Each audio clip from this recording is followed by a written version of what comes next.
যে চোখ আল্লাহকে দেখে না, আল্লাহর কোরআন দেখে না, আল্লাহর কুদরত দেখে না, আসলে এটা দেখেই না। যে কান আল্লাহর কথা শুনে না, আসলে এই কান শুনেই না। যে দিল আল্লাহকে নিয়ে ভাবতে পারে না, এই দিল আসলে ভাবেই না। এই দিল আসলে কিছুই বোঝে না। লাহুম কুলুবুল লা ইয়াফকাহুনা বিহা ওয়া লাহুম আযানুন লা ইয়াসমাউনা বিহা ওয়া লাহুম আ'য়ুনুন লা ইউবসিরুনা বিহা। আল্লাহ বলে নাফরমানের দিল আছে কিন্তু কিছুই বোঝে না, কান আছে কিন্তু কিছুই শোনে না, চোখ আছে কিছুই দেখে না। আল্লাহ বলেন এই মানুষগুলো হলো কাল আনআম, চতুষ্পদ জন্তু জানোয়ারের মতো। চতুষ্পদ জন্তু জানোয়ারের, সাংঘাতিক কথা। বাল হুম আদাল, বরং তার চাইতে নিকৃষ্ট, তার চাইতে নিকৃষ্ট। বইয়া বইয়া বন খায়, বিড়ি খায়, হ্যাঁ, চা খায়, আলুর চপ খায়, চা দোয়ানে বইয়া বইয়া গপ মারে। 60 বছরের বুড়া এই যে বসছে চিকন টুল একটার মধ্যে 3টা ঘন্টা ধইরা বইয়া বইয়া এই গপ মারে, বইয়া বইয়া পান খাইতে আছে, বন খাইতে আছে, একবার চা খাইতেছে। এটা কি অপদার্থ মানুষ! মুসলমান এত ফালতু লোক হয় কেন? যার আখিরাত সামনে, যার কবর সামনে, যার মৃত্যু সামনে, সে এত ফালতু কাজে সময় কাটায় কেন? কেমন কথা, কেমন কথা! আসল কথা হলো ওনার কানে নাই, ওনার চোখে নাই, ওনার দিল নাই, আখিরাতকে নিয়ে ভাবেন আছে। নওজোয়ান ছেলে দুপুর 3টা বাজে বাইরেছে ভাত খাইয়া, রাতের 11টা বাজে অপদার্থ শুধু আড্ডাই দিতেছে, মোবাইল টিপতেছে 8 ঘন্টা।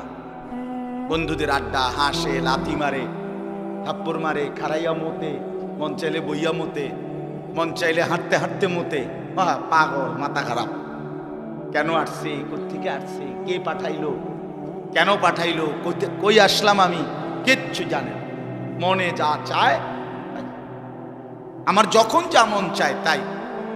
আল্লাহর কসম, কোরআনুল কারীম আল্লাহ বলছে যখন যা মন চায় সেই মতে যে চলে, আল্লাহ বলেন সে আর কিছু নয়, শুধুই জানোয়ার। ওইটা শুধুই জানোয়ার, এটা মানুষের বাচ্চা না।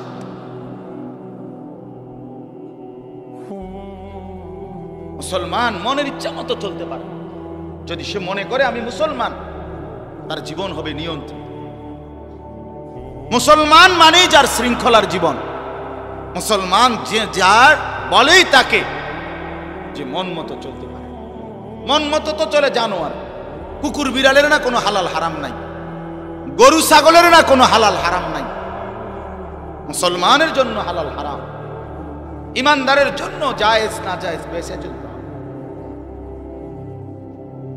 আল্লাহ পাক যেটা অনুমতি দিয়েছেন সেটাই করতে পারবে, যেটা অনুমতি দেন নাই তা ছাড়তে হবে। এজন্য বাপ আমার জওয়ান হন আর বয়স্ক হন, আপনারে আমি মনে করাইলাম এই কথা। জিন্দেগির হিসাব লাগান, আমিও করি আপনিও করেন। 5 ওয়াক্ত নামাজ শেষ আজকের দিনে, হিসাব লাগান 5 ওয়াক্ত নামাজের জামাত পড়ছেন কয়জন, জামাত ছুটছে কয়জন। ওই যে আতিক এখন বলছে 1 নম্বর জাহান্নামীর প্রথম কারণ নামাজ পড়ে। এই মাত্র বলল না, মা সালাকাকুম ফি সাকার ক্বালু লাম নাকু মিনাল মুসাল্লিন। রব্বুল আলামিন বলেন ফেরেশতারা জিজ্ঞেস করবে নাফরমান কেন জাহান্নামী হলি? জাহান্নামী প্রথম জবাব দিবে নামাজ পড়ি নাই, নামাজ পড়ি নাই। কোরআনুল কারীমের মধ্যে আছে কাল্লা ইদা বালাগাতিত তারাকি ওয়া কিলা মান রাক ওয়া যান্না আন্নাহুল ফিরাক ওয়ালতাফাতিস সাকু বিস-সাক ইলা রাব্বিকা ইয়াওমা ইদিনিল মাসাক। আল্লাহ বলেন নাফরমান পাপীর মৃত্যুর যন্ত্রণা, জান কবজের যন্ত্রণা হবে বড়ই মর্মান্তিক। নাফরমানের সামনে এসে মালাকুল মউত আজরাইল বলবে হে আল্লাহর দুশমন, আল্লাহর অসন্তুষ্টির দিকে রূহটা বের হয়ে আয়। রুহুটা সারা দেহের মধ্যে দৌড়াবে, আর মালাকুল মউত আজরাইল শক্তভাবে ধরে কলিজা থেকে রুহুটা ছিঁড়ে টেনে ফেলে দিবে। একটা টান দিলে কলিজার থেকে ছিঁড়া রুহুটা কণ্ঠনালীর কাছে চলে আসবে। এবারে রুহু বের হতে চাইবে না। আল্লাহর নবী বলেন, কোন জিনিসকে ছিঁড়া টুকরা করে যেভাবে রুহুটাকে এভাবে ছিঁড়া টুকরা টুকরা করে মালাকুল মউত আজরাইল টেনে হিসড়ে বের করবে। কেন? এই মর্মান্তিক মৃত্যু যন্ত্রণা হবে কার? আল্লাহ কোরআন স্পষ্ট বলছেন, ফালা সাদ্দাকা ওয়ালা সাল্লা। এই নাফরমান মৃত্যুর যন্ত্রণা এত ভীষণ পেল কেন? তার জান কবজটা এত কষ্টকর হলো কেন? এক নাম্বার হলো সে আমাকে বিশ্বাস করে নাই, ওয়ালা সাল্লা, দুই নাম্বারে নামাজ পড়ে নাই। নামাজ পড়ে নাই। আল্লাহ পাক পরিষ্কার বহু আয়াত, বহু আয়াত ঘুরে ঘুরে আল্লাহ বলছে যে জিন্দেগি সেজদা নাই, যে জীবন মনের ইচ্ছা মতো চলে, এটা মানুষের জীবন না। না বাপ, আপনার সন্তান মানুষ হয় নাই যে বেনামাজি। সাফ বললাম, এটা অমানুষ, অমানুষ। এটা আপনি মানুষ বানাইতে পারেন নাই, আপনার জিন্দেগি ব্যর্থ। ওই বাবার জীবন ব্যর্থ, মুসলমান হওয়ার পরেও যে তার সন্তানকে নামাজি বানাইতে পারে। ওই মার জিন্দেগি ব্যর্থ, মুসলমান হওয়ার পরেও যে তার মেয়েকে পর্দানশীল বানাইতে পারে নাই। ওই জিন্দেগি ব্যর্থ জিন্দেগি। ঘর করে দিছে, ঘর, হ্যাঁ ঘর করে দিছে। আমনে মূল্য ঘর করতে পারল। বহুত ব্যাড হইতে এরকম দুনিয়াতে। ছোটবেলায় বাচ্চার বাপ মরিয়া গেছে, হেইতে বড় হইয়া বিল্ডিং করছে, ঘর করছে, বিয়া করছে, জমি জামা কিনছে। এটি অসুবিধা নেই, আমনে মরিয়া দেখেন হইতে পারবো? বলেন এরকম নাই তো? আপনি একেবারে উল্টে এলেছেন, ঘর করে দিছেন। ঘর করে দিছেন কি আবার? ঘর তো সেও করতে পারত, কিন্তু তার আখেরাত বরবাদ করে দিলেন কেন? তারে আল্লাহ চিনাইলেন না কেন? তারে নামাজে বাধ্য করলেন না কেন? আপনি বলতেছেন শোনে না, শোনে না। তো এখন 16 বছর বয়সে না শোনে না, 7 বছর বয়সের সময় কিটছিলেন, চিরা চাবাইছিলেন? 6 বছর বয়সের সময় কি করছিলেন? চিরা চাবাইছিলেন। তখন কেন তারে নামাজি বানাইলেন না? তখন কেন তারে সাথে করে মসজিদে নিলেন না? আপন সন্তানের সামনে কেমনে বিড়ি খাইলেন? এইতে কি শিখলো আপনার থেকে? আপন সন্তানের সামনে গালি দেন কেমনে? হ্যাঁ, আপন সন্তানের সামনে বেডির নাচ চান কেমনে টেলিভিশনে বইয়া?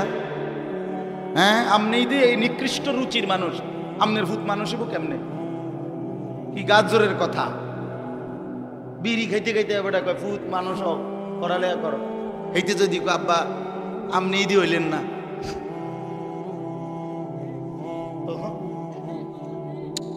তখন কি হবে জবাব? আপনি ইদি হইলেন। এজন্য বাপ আমার, বন্ধু আমার, জিন্দেগির কদর করেন, হায়াতের কদর করেন। প্রতি সেকেন্ড, প্রতি সময়, প্রতি ঘন্টা, প্রতি মিনিট আর আসবে না, আর আসবে। প্রতিটা সেকেন্ড আর আসবে না, আর আসবে। এই যে 17 অক্টোবর 2024 রোজ বৃহস্পতিবার, ঠিক এই শিরোনাম পৃথিবীতে আর কোনোদিন হবে না। হবে আগামী বছর 17 অক্টোবর আসবে, সেটা তো 2025 সাল। আগামী সপ্তাহে বৃহস্পতিবার হবে, কিন্তু সেটা তো 17 তারিখ না, 24 তারিখ। কথা বলেন, 17 অক্টোবর 2024 রোজ বৃহস্পতিবার আর কোনোদিন হবে? আর কোনোদিন, কোনো ঘন্টা আর ফিরে আসে না, কোনো মিনিট, সেকেন্ড, মুহূর্ত আর ফিরে আসে না। যা চলে যায় তা চলেই যায়। ইমাম শাফিঈ রাহমাতুল্লাহ আলাইহি একজন জগৎ বিখ্যাত মুজতাহিদ ইমাম ছিলেন, 4 মাযহাবের একজন ইমাম। হানাফি, শাফিঈ, মালিকি, হাম্বলি, শাফি। উনি বলেন আমার সারা জিন্দেগি আমি আউলিয়া, বুজুর্গ, ওলামা, আল্লাহর প্রিয় বান্দাদের কাছে আসা যাওয়ার বরকতে জগৎ বিখ্যাত আলেম। উনি বলেন আমি দুইটা কথা শিখছি শুধু সারা জীবনে। কি শিখলাম?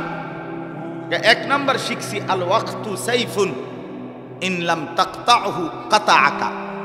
আমি প্রথম কথা শিখছি যে সময় হলো তরবারির মতো, তুমি যদি তাকে না কাটো সে তোমারে কেটে ফেলবে।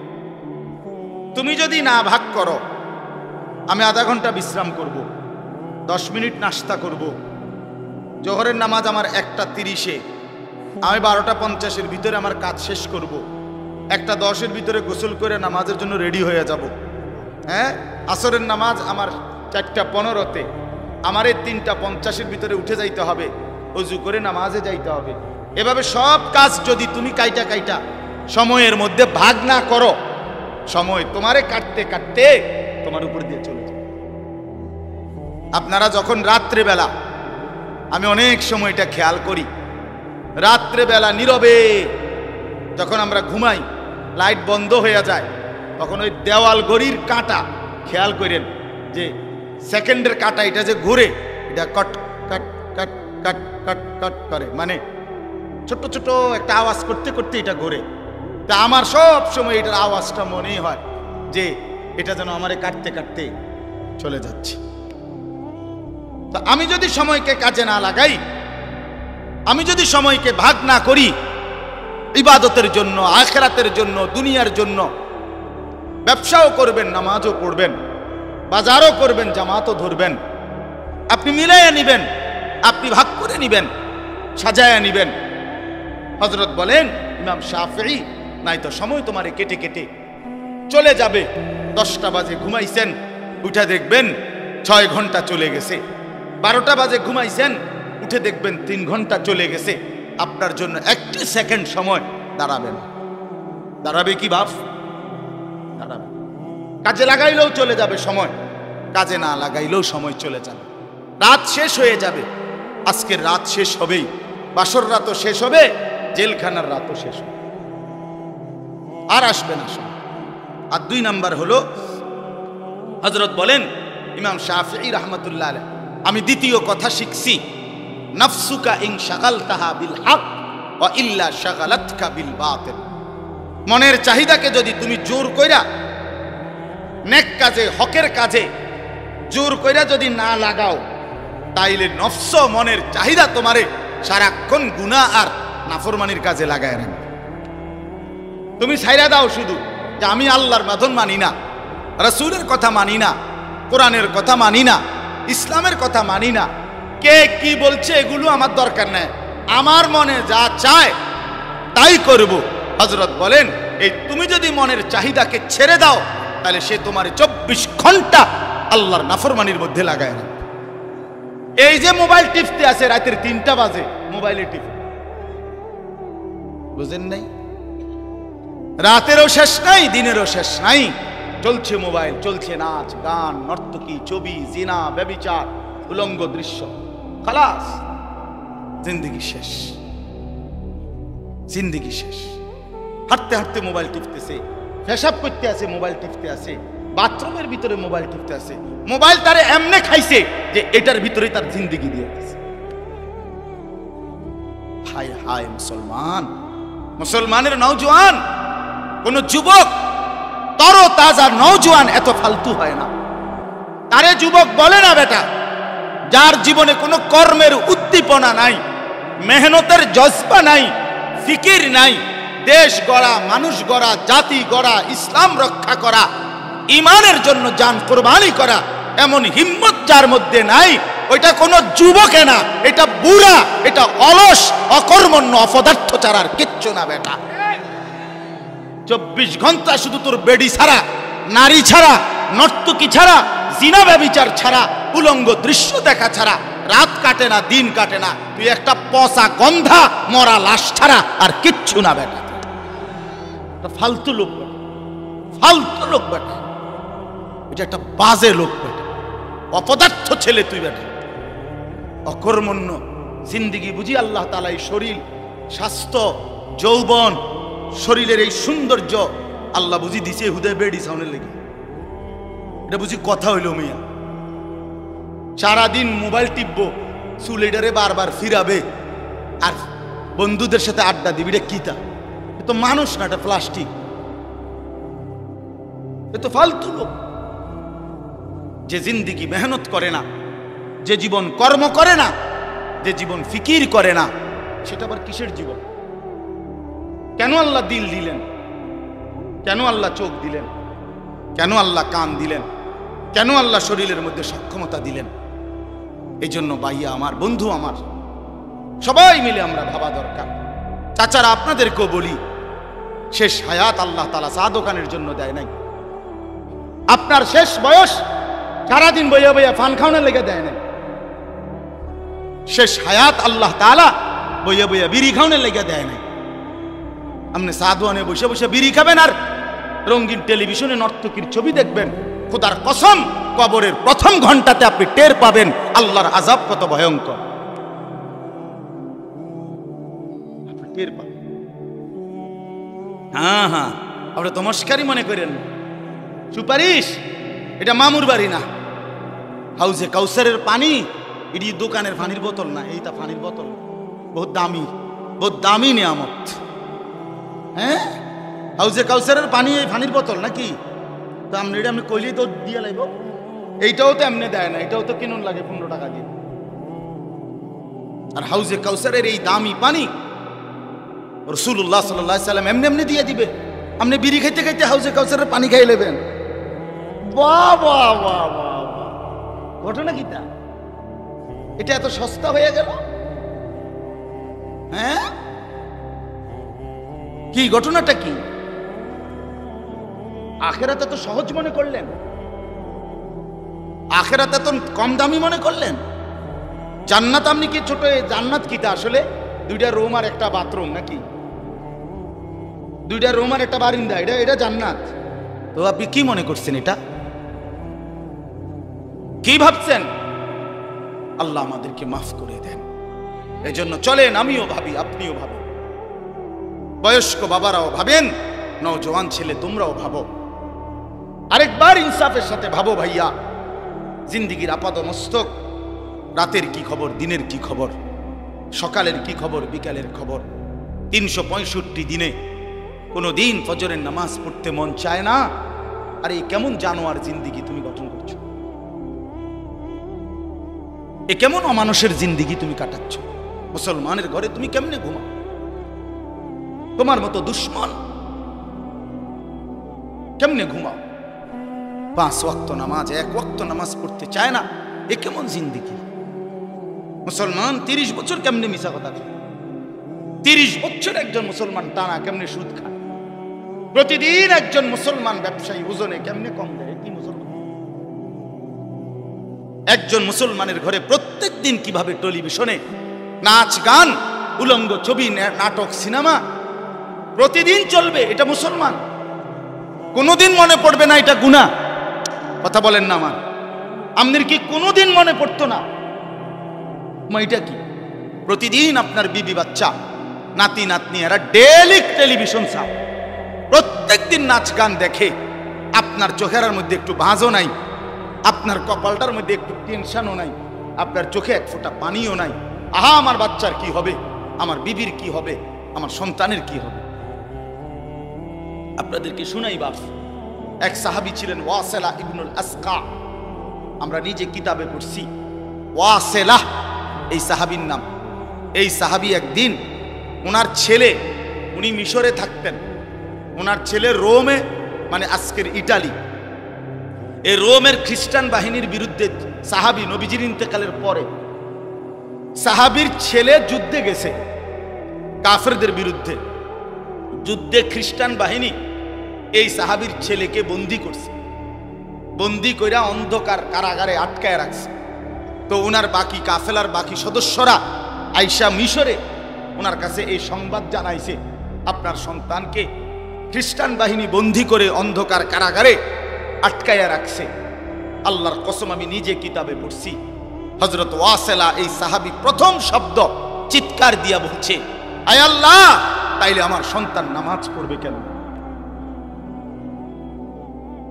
অন্ধকার কারাগারে আমার সন্তানকে যে আটকায় রাখছে, ওই নামাজের ওয়াক্ত চিনবে কেমনে, আজান শুনবে কেমনে? ও তো আজান শুনবে না, ওইখানে ওয়াক্ত তো চিনবে না। এরপরে কিতাবে লিখছে এই সাহাবী 5 ওয়াক্ত নামাজের পরে সময়ে উনি 5 ওয়াক্ত নামাজের টাইমে ওই রোমের দিকে ফিরে উনি বলতেন, ইয়া বুনাইয়া কাদ হানা ওয়াক্তু সালাতিল ফজর, হে আমার সন্তান, ফজরের নামাজের ওয়াক্ত হইছে, ওঠো বাপ, নামাজ পড়ো। ছেলেটা যখন পরবর্তীতে মুক্তি পাইছে, ছেলে তার বাবাকে বলছে, আল্লাহর কসম বাবা, আপনার জবানের প্রতিবারের উচ্চারণ আল্লাহ আমার কানে পৌঁছাইছে, হাজার হাজার মাইল দূরে। এক বাবার প্রথম ফিকির সন্তানের জন্য কি বলেন না কেন? আমার ছেলের নামাজের কি হবে? আরো আশ্চর্য শুনেন, মুসলিম শরীফের হাদিস আছে, নবী সাল্লাল্লাহু আলাইহি সাল্লাম সাহাবীদেরকে একদিন শুনাইছেন যে আল্লাহর এই জমিনে শেষ জামানায় সর্বশ্রেষ্ঠ কাফের, সবচেয়ে বড় কাফের বের হবে। সেই কাফেরের নাম হলো দাজ্জাল, যে 40 দিনে লক্ষ কোটি কোটি মুসলমানের ঈমান নষ্ট করে কাফের বানায় ফেলবে। নাউযুবিল্লাহ। তো নবীজি বলছে সেই 40 দিন যে থাকবে দাজ্জাল পৃথিবীতে, এই 40 দিনের প্রথম দিন হবে 1 বছরের সমান, ইয়াউমুন কাসানাতিন, একদিন হবে প্রথম দিন 1 বছরের সমান, দ্বিতীয় দিন 1 মাসের সমান, তৃতীয় দিন 1 সপ্তাহের সমান, আর চতুর্থ দিন থেকে বাকি দিনগুলো 24 ঘন্টা, স্বাভাবিক এখনকার হিসাব। তাহলে প্রথম দিন কতটুকু? 1 বছর। আচ্ছা, এটা আমনের সামনে বলার পর আমি হইলে কি বলতাম? আরে খাইছে রে, কি তো 1 বছর কেমনে হইব? এত লম্বা টাইম হইব, দিন হইব কদ্দূর, রাত হইব কদ্দূর, হ্যাঁ, সকাল থাকবো তাহলে কতক্ষণ? মনে করেন এই জাতীয় নানা রং সঙ্গের কথা আমরা বললাম হইলে এটার উপরে। কিন্তু আল্লাহ রসুল সাল্লাল্লাহু আলাইহি সাল্লাম এটা বলার পর খেয়াল করেন, সাহাবায়ে কেরাম শুনছে, যারা ওনাদের সামনে নবীজি বলছেন, সাহাবায়ে কেরাম প্রথম প্রশ্ন করছে নবীকে কথা শুই না, যে ইয়া রাসূলুল্লাহ, এই দাজ্জাল বের হলে একদিন যে 1 বছরের সমান হবে, আমাদের প্রশ্ন হলো সেই দিন আমরা কি 1 বছরের নামাজ পড়বো নাকি 1 দিনের নামাজ? বুঝছেন ফিকির কথা আমার? বুঝছেন মানে ওনাদের চিন্তাটা প্রথম কিসের? নামাজ কি হবে আগে, এইটা কর, নামাজ পড়বো কেমনে? সুবহানাল্লাহ। এই হলো সাহাবায়ে কেরাম। আল্লাহ নবী সাল্লাল্লাহু আলাইহি সাল্লাম বলেন, তোমরা তখন 1 বছরের নামাজ হিসাব করে আদায় করবে, 1 দিনের নামাজ কেমনে হিসাব করবো? আপনি ওই সময় থাকেন তো দেখবেন আলেমরা কেমনে বলে। আমি অনচিন্তার কি দরকার? ওই সময় আল্লাহ তাআলা জমিনের মধ্যে ফতোয়া দেওয়ার জন্য, বুঝাইয়া দেওয়ার জন্য উলামায়ে কেরাম রাখবে। জমিন থাকলে আলেম থাকবে, সূর্য উঠলে আলেম থাকবে, চাঁদ উঠলে আলেম থাকবে, আল্লাহকে ডাকার মতো, আল্লাহকে বুঝানোর মতো ব্যবস্থাপনা থাকবেই। যেদিন উলামা থাকবে না, যেদিন আল্লাহর স্মরণ থাকবে না, আল্লাহর নাম থাকবে না, সেদিন আর সূর্য উঠবে না, চাঁদ উঠবে। এই জন্য আপনাদের কাছে আমি অনুরোধ করছি, আমার কথাটা আমি বিস্তারিত বুঝাই বলার এটা চেষ্টা করলাম, আমরা যদি আমাদের হায়াত কদর করি, জিন্দিগি কদর করা উচিত।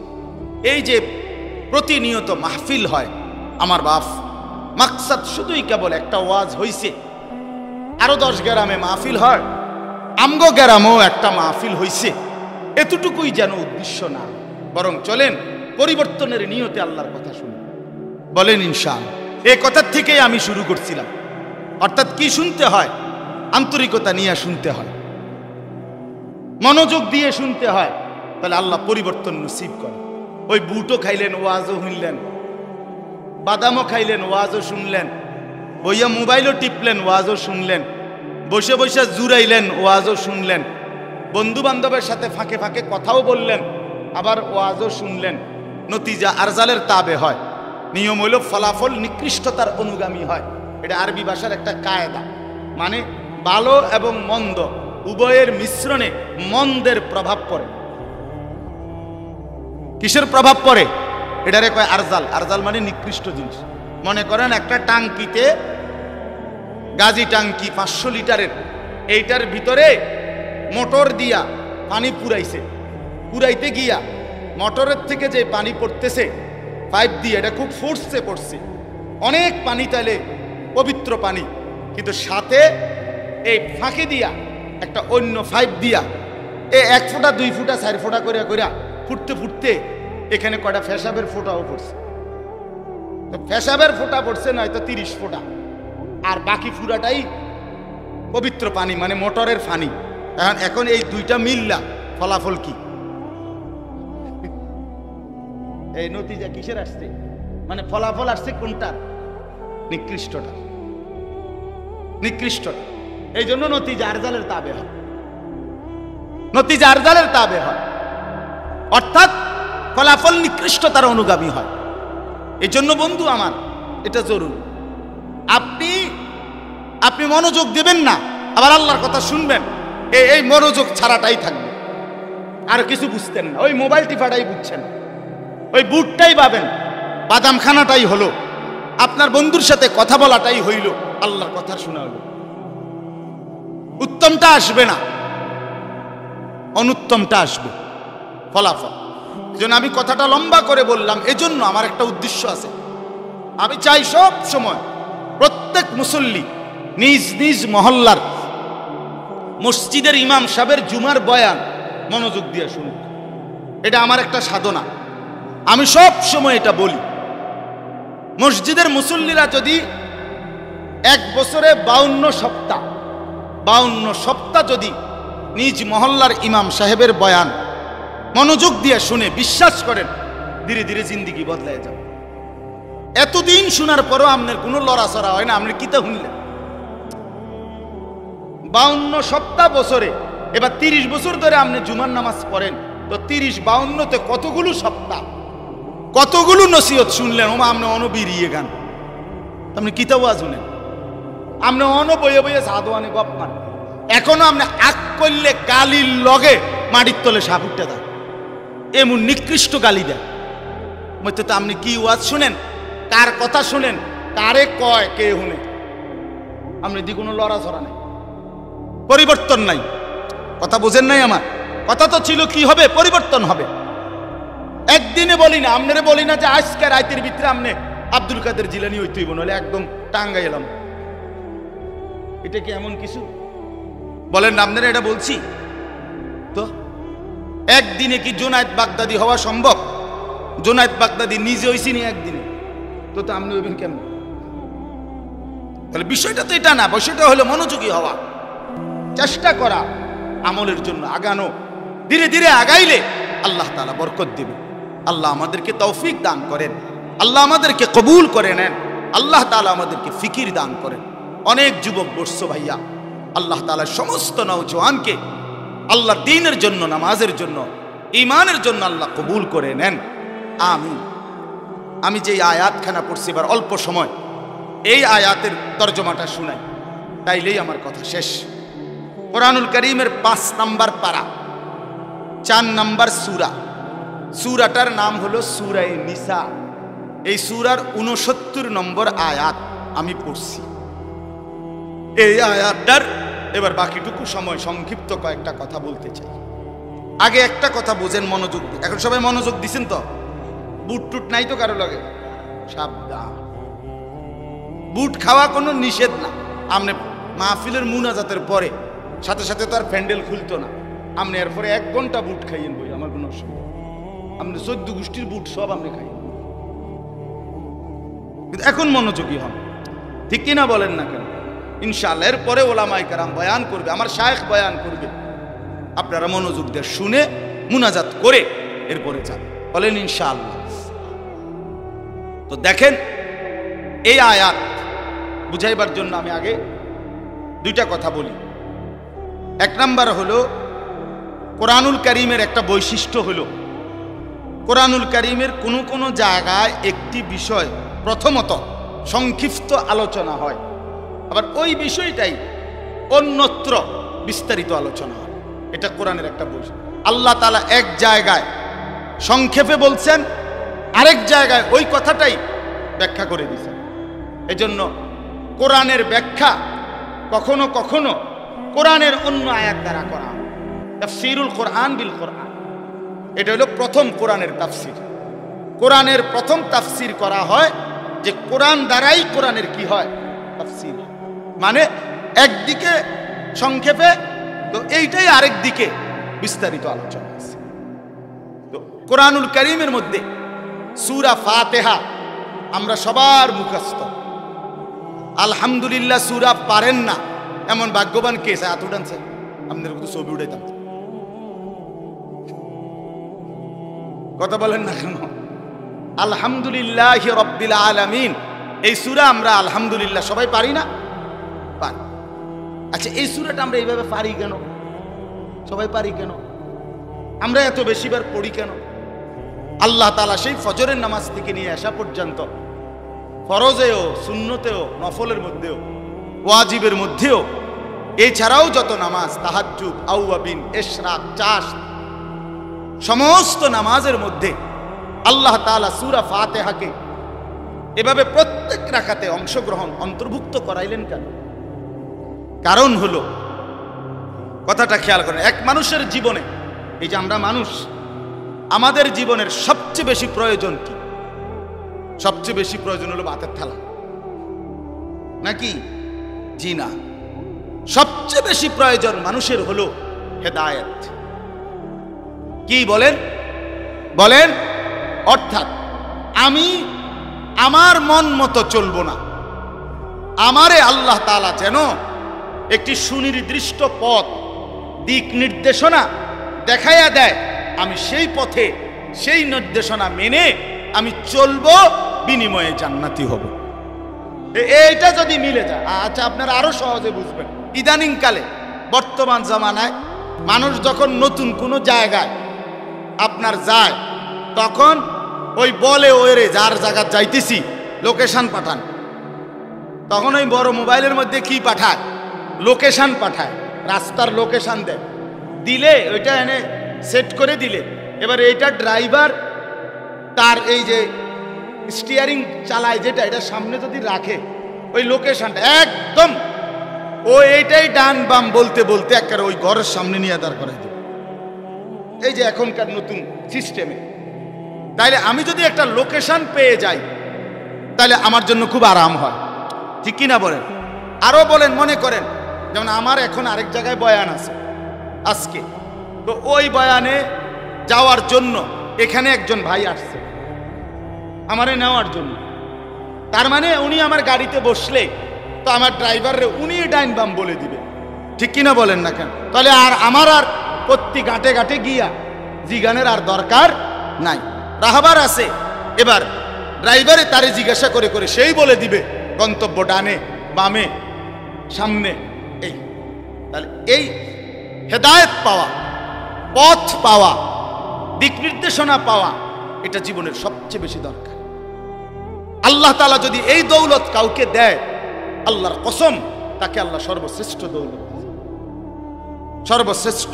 যে আল্লাহ আমি এলোমেলো চলতে চাই না, আমি মন মতো চলতে চাই না। মন মতো চললে আমি পথ পাবো না, আমি রাস্তা পাবো না, আমি আপনাকে পাবো না, আমি আখিরাত পাবো না, আমি জান্নাত পাবো না। এই জন্য মানুষের জীবনের সবচেয়ে বড় চাওয়া আল্লাহর কাছে, সেটা হলো হেদায়েত। আল্লাহ আমার একটা লোকেশন দেন, হেদায়েত দেন, আমারে রাস্তা বলে দেন, আমারে পথ দেখায় দেন, আমারে আমার জিন্দেগির নির্দেশনা দিয়ে দেন। এইটা হলো হেদায়েত।